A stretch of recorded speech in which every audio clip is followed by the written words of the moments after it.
महायुती सरकारनं केलेली कामं पाहता राज्यातल्या महानगरपालिकांच्या निवडणुकीत जनता महायुतीलाच कौल देईल असा विश्वास मुख्यमंत्री देवेंद्र फडणवीस यांनी व्यक्त केला। ते आज पुण्यात पत्रकारांशी बोलत होते।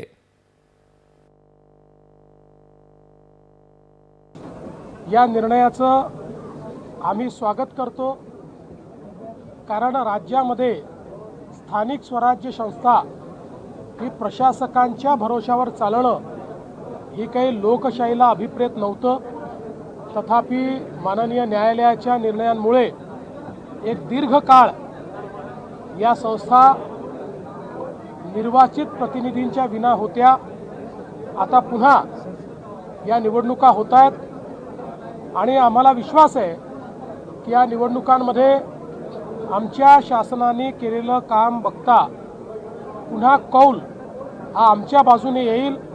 जनता आम्हाला शहर विकासाची पुन्हा संधी देईल हा मला विश्वास आहे। दोन्ही ठाकरे एकत्रित आले तरी नाही आले तरी, दोन्ही ठाकरे एकत्रित आल्यानंतर काँग्रेसही त्यांच्यासोबत गेली तरीही मुंबईकर भारतीय जनता पार्टी शिवसेना आमच्या महायुतीलाच निवडून देतील। कारण आमचा कारभार, आम्ही केलेला मुंबईचा विकास आणि मराठी माणसाचं आम्ही जोपासलेलं हित हे सामान्य मुंबईकरांनी पाहिलेलं असल्यामुळे मुंबईकर आमच्यासोबत राहतील। बहुतांश ठिकाणी महायुती म्हणून तिन्ही पक्ष एकत्रित लढण्याचा प्रयत्न आहे, मात्र काही ठिकाणी स्वतंत्र लढून मैत्रीपूर्ण लढती होतील असं फडणवीस यांनी सांगितलं। जास्तीत जास्त ठिकाणी भाजपा आणि शिवसेनेची युती असेल। पुण्यात भाजपा आणि राष्ट्रवादी काँग्रेस स्वतंत्र निवडणूक लढवतील असंही त्यांनी सांगितलं।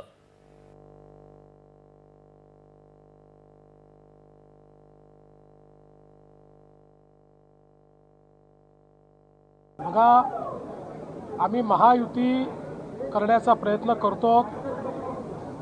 जास्तीत जास्त ठिकाणी भाजप आणि शिवसेनेची युती होईल। काही ठिकाणी भाजप शिवसेना राष्ट्रवादी युती होईल। एखाद दोन ठिकाणी भाजपा राष्ट्रवादी युती देखील होताना आपल्याला पाहायला मिळेल। आता तुम्ही पुण्यामध्ये मला विचारालच म्हणून सांगतो, पुण्यामध्ये मात्र अजितदादांची आमची चर्चा झालेली आहे। आम्ही दोघेही इथले मोठे पक्ष आहोत। भाजपने 5 वर्षात चांगल्या पद्धतीनं पुण्याचा विकास केलेला आहे।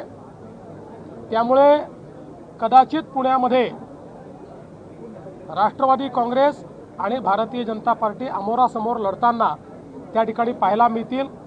पण असं असलं तरीही मैत्रीपूर्ण लढत असेल, याच्यामध्ये कुठेही कटुता नसेल।